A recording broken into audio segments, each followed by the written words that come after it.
Wichtige Sätze auf Persisch für Anfänger. من آب میخوام. بفرمایید. غذا آماده است؟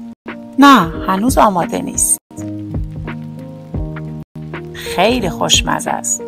نوش جان. میتونید کمکم کنید؟ من گرسنمه. من تشنمه. من میرم بیرون. الان برمیگردم. امروز هوا گرمه. امروز هوا سرده. تا یه ویدئوی دیگه، خدا نگهدار.